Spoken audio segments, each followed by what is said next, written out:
എത്രയും സ്നേഹ ബഹുമാന ആദരവ് നിറഞ്ഞ അധ്യക്ഷൻ ഡോക്ടർ VK ജയകുമാർ സാർ അവറുകൾ ഈ ധന്യമായ സദസ്സിന് സ്വാഗതം ആശംസിച്ച ശ്രീ അനീഷ് K ഐലറ, ഈ സദസ്സിനെ പ്രൗഢോജ്വലമായ വാക്കുകൾ കൊണ്ട് ഉദ്ഘാടന കർമ്മം നിർവഹിച്ച അഡ്വക്കേറ്റ് മുൻ മന്ത്രിയുമായിരുന്ന K രാജു സാർ അവറുകൾ, അങ്ങനെ സദസ്സിലും സ്റ്റേജിലും ഇരിക്കുന്ന വിശിഷ്ട അതിഥികളെ,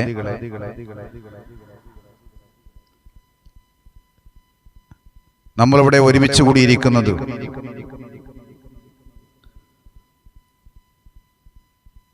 വീണ്ടും ഒരു ചതയ ദിന ആഘോഷ പരിപാടികൾക്ക് വേണ്ടിയാണ്. വർഗീയതയുടെയും വിഭാഗീയതയുടെയും വംശീയതയുടെയും ഈ ലോകത്ത് ഓരോ ചതയ ദിനവും നമുക്ക് കടന്നു വരുന്നത് സ്വാന്തനവും ആശ്വാസവും ഏകിക്കൊണ്ടാണ്. 1856 ജനിച്ച്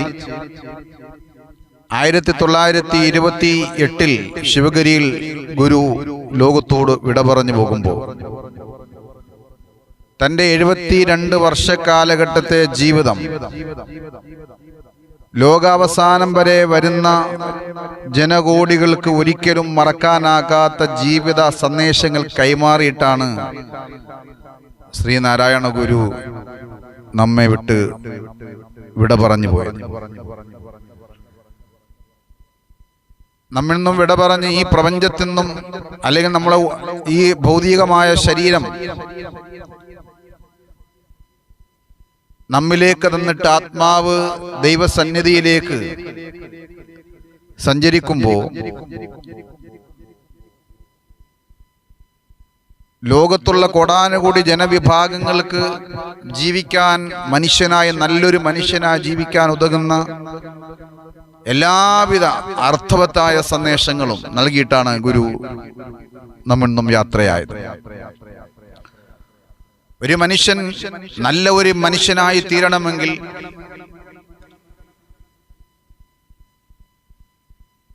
ആ ഗുരുവിന്റെ ദർശനങ്ങൾ മുറുകെ പിടിച്ചുകൊണ്ട് ജീവിച്ചാൽ മാത്രം മതി ഇവിടെ നല്ല ഒരു മനുഷ്യത്വമുള്ളൊരു വ്യക്തിയായി ജീവിക്കാൻ. ഗുരുവിന്റെ ധാരാളം അർത്ഥവത്തായ വാക്കുകളുണ്ട്. നമ്മളെപ്പോഴും കേട്ടുകൊണ്ടിരിക്കുന്നതാണ് ഒരു ജാതി, ഒരു മതം, ഒരു ദൈവം, മനുഷ്യൻ എന്ന് പറഞ്ഞ ഗുരുവിന്റെ സന്ദേശം. ജാതിതയ്ക്കെതിരെ ശക്തമായി പോരാടിയ വ്യക്തിയാണ് ശ്രീനാരായണ ഗുരു. മനുഷ്യന്റെ ജാതികളാണ് മനുഷ്യനെ മൃഗീയമാക്കുന്നത് എന്ന് മനസ്സിലാക്കി ഐത്തത്തെ ദൂരേക്ക് വലിച്ചെറിയാൻ വേണ്ടി ത്യാഗോജ്ജലമായ ജീവിതം ഒരു നവോത്ഥാന നായകനായി ജീവിച്ച വ്യക്തിയാണ് ശ്രീനാരായണ ഗുരു. ഒരിക്കൽ പറഞ്ഞു, മതമേതായാലും മനുഷ്യൻ നന്നായാൽ മതിയെന്ന്. അപ്പോഴും മതത്തിനെതിരല്ല ശ്രീനാരായണ ഗുരു. ഏതു മതമായിരുന്നാലും മനുഷ്യൻ നന്നായിരിക്കണം. ഒരു മനുഷ്യനോട് കാട്ടേണ്ടുന്ന അനുകമ്പ എന്താണ്, സ്നേഹം എന്താണ്, ഒരു മനുഷ്യനോട് എങ്ങനെ പെരുമാറണം, അയൽവാസികളോട്, കൂട്ടുകാരോട്, നാട്ടുകാരോട് എങ്ങനെ പെരുമാറണമെന്ന് അർത്ഥഗാംഭീര്യതയോടുകൂടി നമുക്ക് പഠിപ്പിച്ചു തന്നു ശ്രീനാരായണ ഗുരു. ഒരിക്കൽ ശ്രീനാരായണ ഗുരു പറഞ്ഞു, മനുഷ്യോണാം മനുഷ്യത്വം ജാതി എന്നാ പറഞ്ഞത്. അതായത് മനുഷ്യന്റെ ജാതി എന്ന് പറയുന്നത് അവന്റെ മനുഷ്യത്വമാണ്. അവനിൽ അടങ്ങിയിരിക്കുന്ന മനുഷ്യത്വം, അതാണ് അവന്റെ ജാതി. ഒരു അപകടം പറ്റുമ്പോൾ, നമ്മൾ സഞ്ചരിക്കുന്ന സമയത്ത് റോഡിൽ ഒരു അപകടം പറ്റിക്കിടക്കുന്ന ഒരു മനുഷ്യനെ കണ്ട് അവന്റെ അടുക്കിലേക്ക് ഇറങ്ങിച്ചെന്ന് അവനെ പരിപാലിക്കാൻ തോന്നുന്ന നിന്റെ മനസ്സ്. വയനാട് ഉരുളുപൊട്ടിയപ്പോൾ കുടുംബങ്ങളെയും സർവരെയും ത്യജിച്ചുകൊണ്ട് സർവ്വതും നഷ്ടപ്പെട്ടു പോയ, വെള്ളത്തിൽ ഒലിച്ചുപോയ ആ ദുരിത ഭൂമിയിലെ ജനങ്ങളെ കൈകോർത്ത് പിടിച്ചെടുക്കാൻ വേണ്ടി ഓടി നടക്കുന്ന സഹോദരന്മാരെ, അവിടെയും വർഗീയതയുടെ വിദ്വേഷം വിളമ്പുന്ന മുതലെടുപ്പ് രാഷ്ട്രീയക്കാരുണ്ട് നമ്മുടെ മുമ്പിൽ. അപ്പോൾ ഞാൻ പറഞ്ഞു വരുന്നത്, ഒരു മനുഷ്യന്റെ അപകടങ്ങൾ വരുമ്പോൾ, പ്രയാസങ്ങൾ വരുമ്പോൾ അവന്റെ മുമ്പിലേക്ക് തൻ്റെ ആവശ്യമാണ്, തൻ്റെ ആഗ്രഹമാണ് എന്ന് മനസ്സിലാക്കി അവന്റെ വിഷമങ്ങളും പ്രയാസങ്ങളുമൊക്കെ പരിഹരിക്കാൻ വേണ്ടി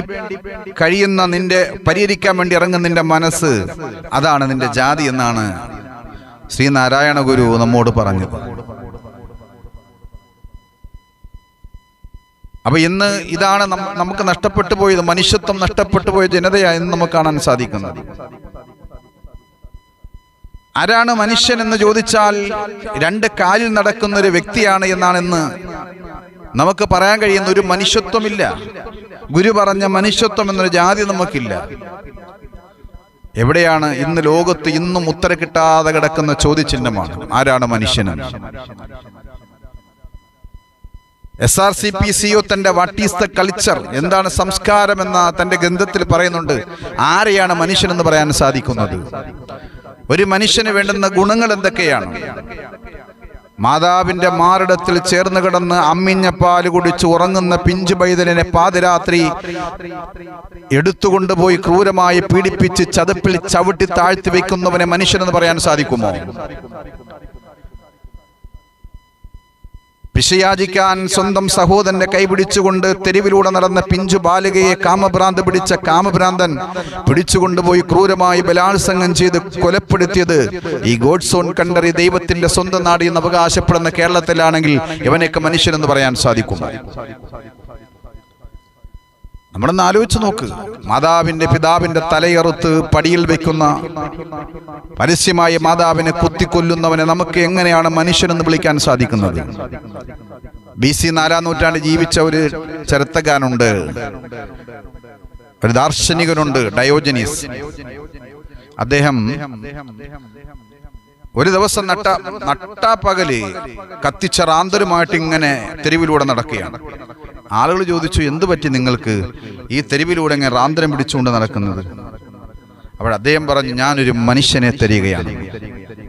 മനുഷ്യൻ, ഞങ്ങളെല്ലാം മനുഷ്യനാണല്ലോ, നിങ്ങൾ മനുഷ്യക്കോലങ്ങളാ, ഞാൻ യഥാർത്ഥ ഒരു മനുഷ്യനെയാണ് തിരയുന്നത്. എവിടെയാണ് യഥാർത്ഥ ഒരു മനുഷ്യൻ? എൻ്റെ പ്രിയപ്പെട്ട സഹോദരന്മാരെ, മനുഷ്യത്വം ജാതി. ശ്രീനാരായണ ഗുരു പറഞ്ഞത് മനുഷ്യന്റെ ജാതി അവന്റെ മനുഷ്യത്വമാണെന്ന്. സവർണരും അവർണരും നിലനിന്നിരുന്ന ഒരു ജീർണത, സവർണരെന്നും അവർണരെന്നും ഒക്കെ പറഞ്ഞുകൊണ്ട് മനുഷ്യന്മാർ വിഘടിച്ചിരുന്ന ആ ജീർണതയുടെ കാലഘട്ടത്താണ് ശ്രീനാരായണ ഗുരുവിന്റെ രംഗപ്രവേശനം. 1856 ജനിച്ച് താൻ കണ്ണോടിച്ചു നോക്കുമ്പോൾ കാണാൻ കഴിഞ്ഞത് തന്റെ അറിവ് വെച്ച കാലം മുതൽ ജാതിയുടെ ജീർണതയിൽ ഞെരിഞ്ഞമരുന്ന ഒരു സമൂഹത്തിനെയായിരുന്നു. ബ്രാഹ്മണന്മാരിൽ നിന്നും 36 അടി അകലെ ഈഴവര് നിൽക്കണമെന്നും, ഈഴവന്മാര് 30 അടി അകലെ പൊലയന്മാരിൽ നിന്നും മാറി നിൽക്കണമെന്നും, അങ്ങനെ ബ്രാഹ്മണന് ഈഴവനോടും ഈഴവന് ബ്രാഹ്മണനോടും ഐത്തമുണ്ടായിരുന്ന കാലഘട്ടം. ആ കാലഘട്ടത്തെ കുറിച്ചാണ് കുമാരനാശാൻ പാടിയത്. നരനു നരന ശുദ്ധ വസ്തു പോലും ധരയിൽ നടപ്പതു തിണ്ടലാണ് പോലും. നരനു നരന ശുദ്ധ വസ്തു പോലും ധരയിൽ നടപ്പതു തിണ്ടലാണ് പോലും. തൊട്ടുകൂടാത്തവർ തീണ്ടിക്കൂടാത്തവർ ദൃഷ്ടിയിൽപ്പെട്ടാലും ദോഷമുള്ളോർ കെട്ടില്ലാത്തോരു തമ്മിലുണ്ണാത്തോരിങ്ങനെ യൊട്ടല്ലഹോ ജാതി കോമരങ്ങൾ. പരസ്പരം തൊട്ടുകൂടാ, തീണ്ടിക്കൂടാ, ഒരുമിച്ച് ആഹാരം കഴിച്ചുകൂടാ, വിവാഹം നടത്തിക്കൂടാ. കുടുംബങ്ങളിൽ നിന്നും കണ്ടാൽ കുളിക്കണ്ട, കണ്ടാൽ അശുദ്ധിയാകുന്ന സംസ്കാരമുണ്ടായിരുന്ന ഒരു കാലഘട്ടത്തിലായിരുന്നു ശ്രീനാരായണ ഗുരുവിന്റെ ആ രംഗപ്രവേശനം. പിന്നാക്ക സമുദായത്തിന് ക്ഷേത്രങ്ങളിൽ കയറാനുള്ള അവകാശം ഉണ്ടാകാതിരുന്ന കാലഘട്ടം. അദ്ദേഹം ശ്രീനാരായണ ഗുരു പിന്നാക്ക സമൂഹത്തിന്റെ ക്ഷേത്രപ്രവേശനത്തിനു വേണ്ടി ആശ്രാന്തം പരിശ്രമിച്ചു. അദ്ദേഹം ശിവപ്രതിഷ്ഠ നടത്തി. ശ്രീനാരായണ ഗുരു ശിവപ്രതിഷ്ഠ നടത്തിയപ്പോൾ മേൽജാതിക്കാരെ ചോദിച്ചു, നിങ്ങൾക്ക് എന്ത് അധികാരം ഞങ്ങളുടെ ശിവനെ പ്രതിഷ്ഠിക്കാൻ? അപ്പോൾ ശ്രീനാരായണ ഗുരുവിന്റെ മറുപടി ഉണ്ടല്ലോ, ഈ ചോദിച്ചവന്റെ നാവറുക്കുന്ന തരത്തിലുള്ള മറുപടിയായിരുന്നു. നമ്മൾ പ്രതിഷ്ഠിച്ചത് നമ്മുടെ ശിവനെയല്ലേ എന്നാ ചോദിച്ചത്. എന്തൊരു അർത്ഥവത്തായ വാക്ക്. നമ്മൾ പ്രതിഷ്ഠിച്ചത് നമ്മുടെ ശിവനെയല്ലേ എന്നാ ചോദിക്കുന്നത്. നമ്മളെ ശിവനെ ആരെങ്കിലും ഇകഴ്ത്തുകയല്ലല്ലോ, ഉയർത്തുകയല്ലേ. മറുപടി ഉണ്ടോ? താഴ്ന്ന ജാതിക്കാരന് ദേവാലയങ്ങളിൽ കയറാൻ അവകാശമില്ലാതിരുന്നപ്പോൾ ആ അവകാശത്തിനു വേണ്ടി ഭഗീരയജ്ഞം ചെയ്ത താൻ നിർമ്മിച്ച അമ്പലങ്ങളിൽ എല്ലാ സമൂഹത്തിനും സമുദായത്തിനും എല്ലാ മതവിശ്വാസികൾക്കും ആർക്കും കയറാൻ വിലക്ക് കൽപ്പിക്കാതിരുന്ന, തന്റെ ശിഷ്യന്മാരിൽ ഒരു സമൂഹത്തിൽപ്പെട്ടവർ മാത്രമല്ല എല്ലാ സമൂഹത്തിൽപ്പെട്ടവരും തന്റെ ശിഷ്യന്മാരായിരിക്കണമെന്ന് വാശി പിടിച്ച ശ്രീനാരായണ ഗുരു. നമുക്കിന്ന് നഷ്ടപ്പെട്ടത് ഈ മാനവികതയല്ലേ നമുക്കിന്ന് നഷ്ടപ്പെട്ടു പോയത്? ഈ മാനവികത നമുക്കൊന്ന് ഉയർത്തിപ്പിടിക്കാൻ സാധിക്കുന്നുണ്ടോ? നമ്മൾ ചിന്തിക്കണം. എത്ര പേർക്ക് ഈ മാനവികത ഉയർത്തിപ്പിടിക്കാൻ സാധിക്കുന്നുണ്ട്? നമ്മളൊക്കെ ശ്രീനാരായണ ഗുരുവിൻ്റെ നിങ്ങൾ ശ്രീനാരായണ ഗുരുവിൻ്റെ അനുയായികളെന്നല്ലേ പറയാറ് അല്ലേ? ശ്രീനാരായണ ഗുരുവിൻ്റെ അനുയായികളെന്ന് പറയാൻ നിങ്ങൾക്ക് അങ്ങനെ എന്തെങ്കിലും ശ്രീനാരായണ ഗുരുവിനെ കുറിച്ച് ഈ ആ ദർശനങ്ങൾ സന്ദേശങ്ങൾ ഉൾക്കൊണ്ടുകൊണ്ട് ജീവിക്കുന്നവരാണോ? ഈ ഫോട്ടോയിൽ കാണുന്ന ഈ നിൽക്കുന്ന ശ്രീനാരായണ ഗുരുവല്ലേ? ഈ വീഡിയോ എടുത്തോണ്ടിരിക്കുന്ന ആളല്ല, ഈ ഫോട്ടോ പിടിച്ചോണ്ടിരിക്കുന്ന ആളല്ല, ആ തൊട്ട് പുറകെ നിൽക്കുന്ന ആള്. ഇത് ആരാ? ഇദ്ദേഹത്തിന്റെ ഈ വ്യക്തിത്വത്തിന്റെ സന്ദേശം ഉയർത്തിപ്പിടിക്കുന്നവരെന്ന് അവകാശപ്പെടുന്നവരല്ലേ നമ്മള്. അപ്പൊ ഈ മൂല്യങ്ങളൊക്കെ നമ്മുടെ ജീവിതത്തിൽ ഉണ്ടോ എന്ന് നമ്മൾ ഓരോരുത്തരും ചിന്തിക്കണം. സ്വാമി സംഘടന ഉണ്ടാക്കി, അതിന് ഒരു ജാതിയുടെ പേര് നൽകിയില്ല. ആ സംഘടനയ്ക്ക് നൽകിയ പേരാണ് ശ്രീനാരായണ ധർമ്മം. കണ്ടോ? ശ്രീനാരായണ ധർമ്മത്തിന്റെ പേരാണ് നൽകിയത്. 1924 ആലുവ മണപ്പുറത്ത് വിളിച്ചുകൂട്ടിയ സർവമത സമ്മേളനം. ആ സർവമത സമ്മേളന നഗരിയിൽ ഗുരു പറഞ്ഞൊരു വാക്കുണ്ട്.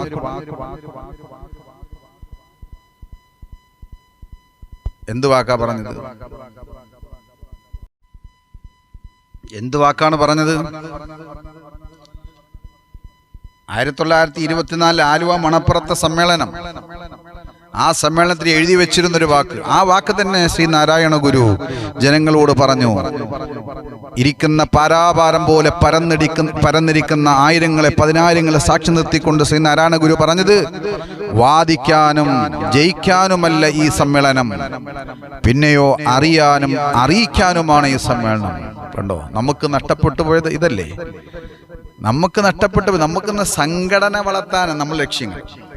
10 ആളെ കാണുമ്പോൾ നമ്മുടെ സംഘടനയുടെ മേന്മ പറയാനും ഗർവ് പറയാനുമാണ് ഇന്ന് നമ്മൾ സംഘടനകൾ ഉപയോഗിക്കുന്നത്.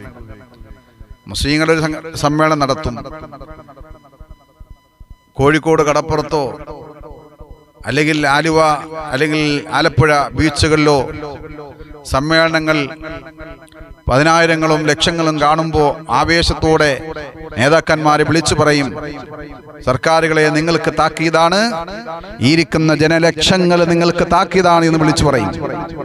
ഞങ്ങളുടെ സംഘടന ശക്തി കണ്ടോ, അടുത്ത് ഞങ്ങൾ തീരുമാനിക്കും നിങ്ങൾ ഇരിക്കണോ ഇരിക്കണ്ടേ എന്ന്. SNDPM സമ്മേളനം നടത്തും. ആയിരങ്ങളെ 10,000ങ്ങളെ കാണുമ്പോൾ അവരും പറയും, ഞങ്ങൾക്കും തരുന്നില്ല, ഞങ്ങൾക്കെല്ലാം നഷ്ടപ്പെട്ടു പോയിക്കൊണ്ടിരിക്കുന്നു, ഇരിക്കുന്ന ജനലക്ഷങ്ങൾ സാക്ഷിയാണ്, അടുത്തതിന് ഞങ്ങൾ നിങ്ങൾ കാണിച്ചു തരാം. NSSഉം ഇതുപോലെ വിളിച്ചു പറയും. അങ്ങനെ ഓരോ സംഘടനകളും അവരുടെ സംഘടനയുടെ മേന്മയും മഹത്വവും കാണിക്കാൻ വേണ്ടിയാണ് ഈ സമ്മേളനം നടത്തുന്നത്. ശ്രീനാരായണ ഗുരു പറഞ്ഞത് എന്താ? ശ്രീനാരായണ ഗുരു പറഞ്ഞത്, വാദിക്കാനും ജയിക്കാനുമല്ല ഈ സമ്മേളനം, അറിയാനും അറിയിക്കാനുമാണ് ഈ സമ്മേളനം. അപ്പോൾ നമ്മളൊക്കെ പരസ്പരം സഹോദരന്മാരാണെന്ന് അറിയണം. നമ്മളിങ്ങനെ പല ജാതിയിൽപ്പെട്ട സർവമത സമ്മേളനമാണ് നടക്കുന്നത്. എല്ലാ മതക്കാരുമുണ്ട്. ഇവിടെ മതങ്ങളെല്ലാം മനുഷ്യനെ മനുഷ്യനായി കാണണം. മുസ്ലിമും ഹിന്ദുവും ക്രിസ്ത്യനും എല്ലാവരും തോളോട് തോളൊരുമി നിന്നുകൊണ്ട് ഐക്യത്തോടെ സ്നേഹത്തോടെ ജീവിക്കുന്ന ഏറ്റവും സുന്ദരമായൊരു കേരളം ലോകം പിറക്കണമെന്ന് ആഗ്രഹിച്ച വ്യക്തിയാണ് ശ്രീനാരായണ ഗുരു. ഇവിടെ നമ്മുടെ ശക്തി തെളിയിക്കാനും വാദങ്ങൾ നടത്താനും ഗർവ് നടിക്കാനും ഉള്ളതല്ല ഈ സമ്മേളനം എന്ന് വിളിച്ചു പറഞ്ഞ ശ്രീനാരായണ ഗുരു. നമ്മളൊന്ന് ആലോചിച്ച് നോക്കും. നമ്മളൊന്ന് ആലോചിച്ച് നോക്ക്, എത്ര ഗാംഭീര്യതയുള്ള ആ ശബ്ദമാണ് അവിടെ മുഴങ്ങിയത്. ഇതാണ്, ഈ മൂല്യമാണ് നമുക്കിന്ന് നഷ്ടപ്പെട്ടു പോയിരിക്കുന്നത്. നമ്മൾ ഇന്നലെ കണ്ടു, ഇന്നലെ പ്രദീപ് കുമാറോ ആലപ്പുഴ, അതേ കായംകുളത്താണോ പ്രദീപ് എന്ന് പറയുന്ന ഒരു സഹോദരൻ, പ്രദീപാണെന്ന് തോന്നുന്നു, SNDPയുടെ സെക്രട്ടറി, വിദ്വേഷ പ്രസംഗം നടത്തിയെന്ന് പറഞ്ഞ് യൂട്യൂബിലൊക്കെ ഞാൻ വൈറലാകുന്നുണ്ട്. അദ്ദേഹം പറഞ്ഞ് നിങ്ങളെ ശത്രുക്കളാണോ മുസ്ലിങ്ങൾ? പറ, നിങ്ങളെ ശത്രുക്കളാണോ മുസ്ലിങ്ങൾ? ഇപ്പൊ ഞാൻ ഒരു മുസ്ലിമിന്റെ പ്രതിനിധിയാണല്ലോ, നിങ്ങളെ ശത്രുവാണോ മുസ്ലിങ്ങൾ? അല്ല അല്ല. അപ്പോൾ നിങ്ങൾ എത്ര നമ്മൾ ഐക്യത്തോടു കൂടി സ്നേഹത്തോടെ നമ്മൾ ജീവിക്കുന്നത്? അപ്പോൾ അദ്ദേഹം പറഞ്ഞത് ഞങ്ങൾ ശത്രുക്കളെ, മുസ്ലിം ഈടവരോ ശത്രുക്കളാ മുസ്ലിങ്ങൾ, ഞങ്ങളെയൊക്കെ ഒരുപാട് അടിച്ചൊതുക്കിയിട്ടുണ്ട്, ഞങ്ങളിൽ നിന്നെല്ലാം പിടിച്ചു പറിച്ചു കൊണ്ടുപോകുന്നു. അതുകൊണ്ട് ഈ സമ്മേളനം 20-ാം തീയതി നടക്കുന്ന ചതയദിന ഘോഷയാത്ര വമ്പിച്ച വിജയമാക്കി തീർക്കണം. അപ്പോഴേ ആളിനെ കൂട്ടാനുള്ള പരിപാടിയാണ്. ആളിനൊക്കെ വർഗീയത പറഞ്ഞെങ്കിൽ ആളിനെ കൂട്ടുക എന്നുള്ളതായിരുന്നു അദ്ദേഹത്തിന്റെ ലക്ഷ്യം. ഇങ്ങനെയൊക്കെ ഈ ശ്രീനാരായണ ധർമ്മ മുറുകെ പിടിക്കുന്ന ചതയദിനം എന്ന് പറഞ്ഞ ശ്രീനാരായണ ഗുരുവിന്റെ ജന്മദിനമാണല്ലോ. അപ്പോൾ അദ്ദേഹത്തിന്റെ സന്ദേശമാണോ ഇത്? വർഗീയത, വിഭാഗീയത, മനുഷ്യനെ ഭിന്നിപ്പിക്കൽ, ആളെ കൂട്ടാൻ വേണ്ടി വർഗീയത പറയൽ. നമ്മൾ ഓരോരുത്തരും മനസ്സിലാക്കാനുള്ളത്. ഇപ്പൊ ഞാനീ പറയുന്ന മുസ്ലിങ്ങളെ കുറിച്ച് അപ്പം നിങ്ങളുടെ മുമ്പിൽ പറയേണ്ട കാര്യമില്ല. അത് ഇതിൽ നിന്നും വലിയ പ്രശ്നങ്ങളുള്ളവരുണ്ട്, ഇനിയും വലിയ പ്രശ്നക്കാരുണ്ട്. ഞാൻ അത് ഈ സദസ്സിൽ പറയേണ്ട കാര്യം, ഞാൻ അതൊക്കെ അല്ലാത്ത മുസ്ലിങ്ങളുള്ള സദസ്സിൽ ഞാൻ പറഞ്ഞോളാം. അപ്പൊ നിങ്ങളുടെ മുമ്പിൽ ഇത് പറഞ്ഞിട്ടും കാര്യമില്ലല്ലോ. അതുകൊണ്ടാണ് നിങ്ങളെ മാത്രം ഞാൻ ബേസ് ചെയ്തുകൊണ്ട് സംസാരിക്കുന്നത്. അപ്പോ നമ്മൾ നല്ല മനുഷ്യത്വമുള്ളവരായി ജീവിക്കാൻ, മാനവികത മുറുകെ പിടിച്ച് ജീവിക്കാൻ ശ്രീനാരായണ ഗുരു നമ്മെ പഠിപ്പിച്ചു. SNDPയുടെ അവസാന സമ്മേളനം ഏത്? സ്വാമി പങ്കെടുത്ത, ശ്രീനാരായണ ഗുരു പങ്കെടുത്ത അവസാന സമ്മേളനം ഏതാ? പറയും, ഏതാണ്? അറിയാം, നിങ്ങൾ തന്നെ പറയും. ഏതാ? കോട്ടയം സമ്മേളനം.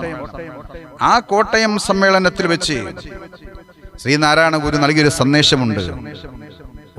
അത് നമ്മൾ ഓരോരുത്തരും മനസ്സിലാക്കണം. സംഘടനയുടെ ഉദ്ദേശം ഒരു പ്രത്യേകം വർഗക്കാരെ ചേർത്ത് ഒരു സമുദായത്തെ സൃഷ്ടിക്കുക എന്നല്ല. നമ്മുടെ സംഘടന എല്ലാ മതക്കാരെയും ഉൾക്കൊള്ളുന്നതായിരിക്കണം. ഉണ്ടോ?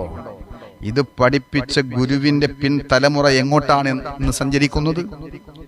1888-ഉം 1988 ഇടയിലുള്ള ഒരു നൂറ്റാണ്ട് കാലഘട്ടം ജീവിച്ചിരുന്ന ഏറ്റവും മനുഷ്യനെ സ്വാധീനിച്ച വ്യക്തി, കേരളത്തിലെ വ്യക്തി ആരാണ് എന്നൊരു പത്രം ചോദിച്ചപ്പോൾ ആ പത്രത്തിന് നൽകിയ മറുപടി, ആ ചോദ്യത്തിന് നൽകിയ അതിപ്രഗത്ഭ വ്യക്തികൾ നൽകിയ മറുപടി ഒരേ ഒരു പേരായിരുന്നു, ശ്രീനാരായണ ഗുരു. വേറെ പേര് പറയാനില്ല. നമ്മളൊക്കെ ഇവിടെ ഇത്രയും വലിയൊരു തത്വചിന്തകന്റെ ഒരു വ്യക്തിത്വത്തിന്റെ പിൻതലമുറക്കാരി നമ്മൾ ഓരോരുത്തർ മനസ്സിലാക്കണം. നമ്മൾക്ക് മനുഷ്യനായെന്ന് ജീവിക്കാൻ കൊതിച്ചു നോക്ക്. എന്ത് നല്ല രസമായിരിക്കും മനുഷ്യനായെന്ന് ജീവിക്കുക. അയൽവാസി, നിങ്ങൾക്ക് അയൽവാസികളൊക്കെ നമ്മൾ ഈ കാണാൻ കിട്ടിയത് തന്നെ എത്ര വലിയ ഭാഗ്യമാണ്. ഇവിടെ ഇരിക്കുന്നു മുൻ മന്ത്രി രാജു സാറുണ്ട്, അതുപോലെ ഇതിൻ്റെ സംഘാടകര്, നിങ്ങളെ എൻ്റെ മുമ്പിരിക്കുന്ന സഹോദരന്മാര്, നമുക്ക് കാണാൻ കിട്ടിയ എത്ര വലിയ ഭാഗ്യമാണ്. നമ്മൾ ആലോചിച്ചു. നമ്മളൊക്കെ അയൽവാസികൾ, നമ്മൾ ഒരുവച്ച് കച്ചവടം ചെയ്യുന്നവര്, നമ്മൾ കച്ചവടത്തിന് പോകുമ്പോൾ ജോസഫ് കാണും, ഉമർ കാണും, കൃഷ്ണൻ കാണും, ബസ് യാത്ര ചെയ്യുമ്പോൾ അവിടെയും കാണും, മുഹമ്മദ് കാണും, അബൂബക്കർ കാണും, ജോസഫ് കാണും, തോമസ് കാണും, രവീന്ദ്രൻ കാണും, അതുപോലെ പലരും, എല്ലാ മതവിഭാഗക്കാരെയും നമ്മൾ കാണാൻ സാധിക്കും. എവിടെയും എല്ലാവരും ഐക്യത്തോടു കൂടി നിൽക്കുന്ന കാണാൻ സാധിക്കും. പിന്നെ നമ്മൾ എവിടെയാണ് നമുക്ക് പിഴച്ചത്? തമ്മിൽ കാണാൻ കിട്ടി തന്നെ എത്ര വലിയ ഭാഗ്യമാണെന്നല്ലേ നമ്മൾ ചിന്തിക്കാറുണ്ട്. നിങ്ങൾക്ക് അയൽവാസികളൊക്കെ ഉണ്ടോ?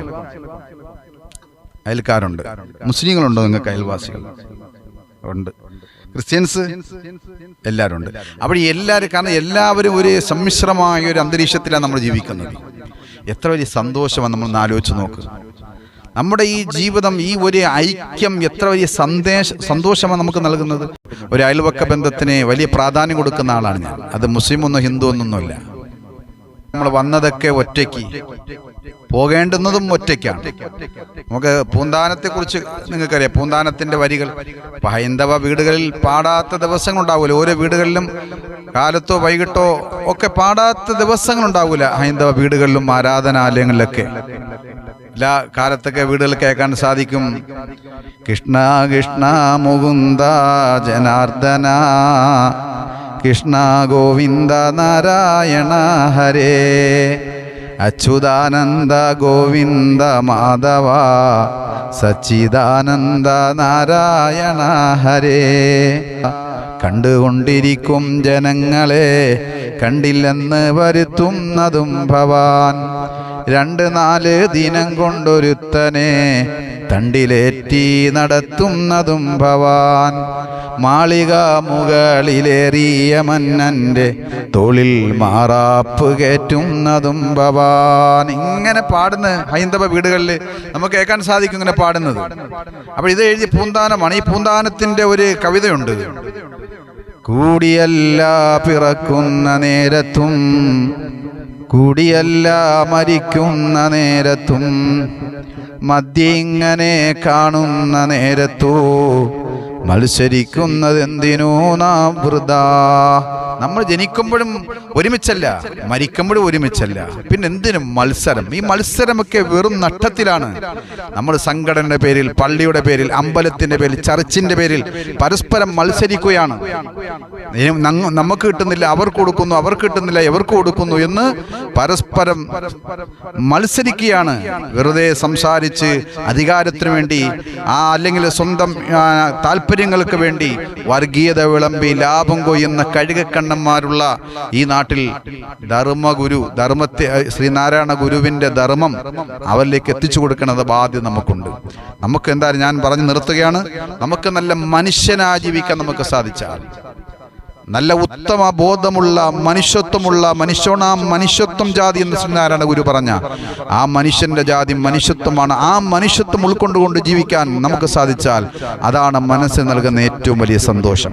നമ്മൾ അയൽവാസികളോട്, ഏത് മതക്കാരാകട്ടെ, അവൻ മുസ്ലിം ആയാലും ഹിന്ദു ആയാലും ക്രിസ്ത്യനായാലും എല്ലാവരോടും നല്ല സഹവർത്തിത്തോടു കൂടി പെരുമാറി നല്ല സന്തോഷകരമായി ജീവിതം കാഴ്ചവെച്ച് മരിക്കുമ്പോൾ, അന്തസ്സായിട്ട് നമ്മൾ മരിക്കുമ്പോൾ നമ്മുടെ കാണാൻ ഓടി വരുന്ന, സങ്കടത്തോടുകൂടി ഓടി വന്ന് നിറകണ്ണുകളോട് നിൽക്കുന്ന ഒരു സമൂഹത്തെ വാർത്തെടുക്കാൻ ശ്രീനാരായണ ഗുരുവിന്റെ ധർമ്മം പേർന്ന, അല്ലെങ്കിൽ ആ സന്ദേശം ഉൾക്കൊണ്ടുകൊണ്ട് ജീവിക്കുന്ന നമുക്ക് സാധിക്കട്ടെ എന്ന് പറഞ്ഞുകൊണ്ട് ഈ ചതയദിന സന്ദേശത്തിന് എല്ലാവിധ ഈ സന്ദേശം നിങ്ങൾക്ക് മുമ്പിൽ കൈമാറിക്കൊണ്ട് എല്ലാവരുടെ മുമ്പിൽ ഞാൻ നിർത്തട്ടെ.